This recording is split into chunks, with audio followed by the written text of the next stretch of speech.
दोस्तों हमसे लगातार कुछ लोगों ने हमसे सवाल पूछे कि जैसे क्लोन चेक किसी ने बनाया, वो केस किस तरह चलता है, या कुछ पेपर्स दस्तावेज किसी ने बना दिए, वो केस किस तरह चलता है। मान लीजिए किसी प्रॉपर्टी के दस्तावेज किसी रेडी कर दिए, प्रॉपर्टी बेच दी, 1-2 करोड़ ले भी लिए, उसके बाद वो केस कैसे चलेगा।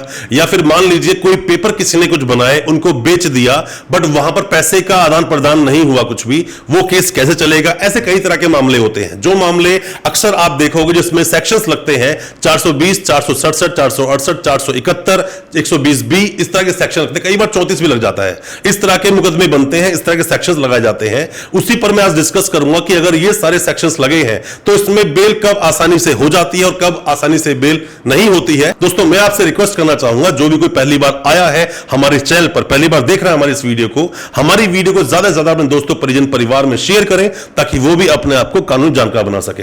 दोस्तों होता क्या है, कोई भी ऐसा मामला जिसमें दस्तावेजों के साथ में छेड़छाड़ की गई है।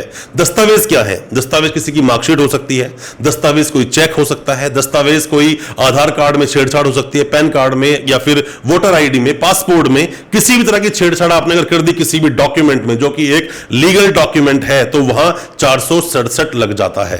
अब मान लीजिए किसी के साथ आप धोखाधड़ी कर रहे हैं, चीटिंग कर रहे हैं, मतलब कोई चीज बेच रहे हैं जो कि आप बेच नहीं रहे, डिसऑनेस्टली वो चीज पाने की कोशिश कर रहे हैं, या कोई भी आपने धोखाधड़ी कर दी कि मैं आपको ये चीज दूंगा, इतने पैसे की दूंगा, पर आपने नहीं दी। ऐसे मामलों में 420 लग जाती है, 120 भी लगता है षड्यंत्र के लिए। तो मतलब टोटल अगर हम देखें तो मैक्सिमम ऐसी एफआईआर में जो सेक्शंस आप देखते हैं वो 420, 467, 468, 471, 120B मैक्सिमम आप देखोगे ऐसे अपराधों में यही सेक्शंस लगे होते हैं। अब बेल कैसे होती है? इस बेल को, प्रारूप को समझने के लिए आप दो तरह समझिए। पहले वाले केस में आप समझिए जहां पर प्रॉपर्टी या फिर कोई भी लिक्विड, मतलब कि पैसा कोई भी अगर डिलीवर हो गया है, लेन देन हो गया है। मान लीजिए इसके अंदर कि किसी व्यक्ति ने मुझसे कुछ प्रॉमिस किया कि आप अगर ऐसा करोगे तो मैं आपको ऐसा कर दूंगा और उसके लिए आप मुझे 10 लाख रुपए दे दो या 5 लाख रुपए दे दो। अब मैंने उसको 2-2 लाख रुपए करके 10 लाख रुपए दे दिए, पर वहां से वो चीज डिलीवर नहीं हो रही है और उसने जो दस्तावेज मुझे दिखाए थे या जिस अकाउंट में पैसा लिया था वो अकाउंट फर्जी था। तो यहां पर चीजों की डिलीवरी हो गई है, मतलब पैसा चला गया है, तो यहां पर मुकदमा एक अलग चीज है। और एक चीज में क्या होता है कि आपको कोई, मान लीजिए फर्जी डॉक्यूमेंट किसी को दे दिया, बट अभी वो पैसे की डिलीवरी हुई नहीं है, उससे पहले ही पकड़ लिया गया। ये केस थोड़ा अलग है। अब है क्या, जिसके अंदर डिलीवरी हो गई है तो पैसा आपने दे दिया है, तो ऐसे मामलों को जज साहब भी जल्दी सुनते नहीं है। उन मामलों में बेल अक्सर लेट होती है, या तो कहीं पर आपने कॉम्प्रोमाइज कर लिया हो तो एक बात अलग है। हालांकि 467 आईपीसी में कॉम्प्रोमाइज आप नहीं कर सकते हैं, बट हां आप 420 में जरूर कर सकते हैं।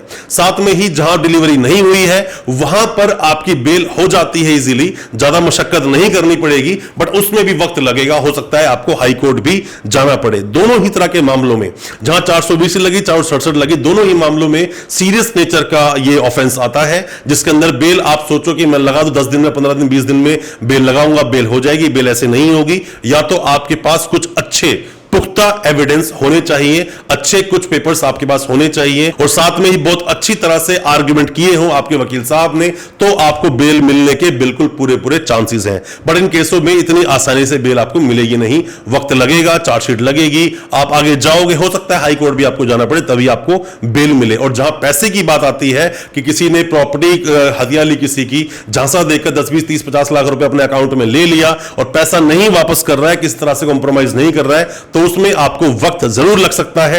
यहां आप वकीलों की गलती निकालते रहे कि मेरी बेल नहीं करा पा रहा है, वो एक अलग चीज है। चीजों में वक्त लगता है, चीजों को अच्छे से प्रेजेंट किया जाता है। आपके वकील साहब अगर आपके केस को अच्छे से प्रेजेंट कर रहे हैं, फिर भी बेल नहीं हो रही है, तो एक बात अलग है, मतलब फिर भी अपने एफर्ट्स तो वो लगा ही रहे हैं। आपको पर ट्रायल को भी साथ साथ ध्यान देना चाहिए। अगर कोई चीज वहां डिलीवर हुई है तो वक्त इन चीजों में लगता है।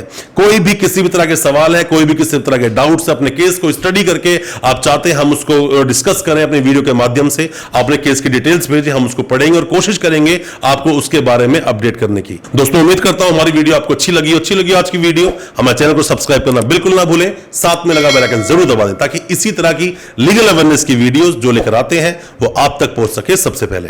बहुत बहुत शुक्रिया दोस्त, धन्यवाद हमारे इस वीडियो के साथ बने रहने के लिए।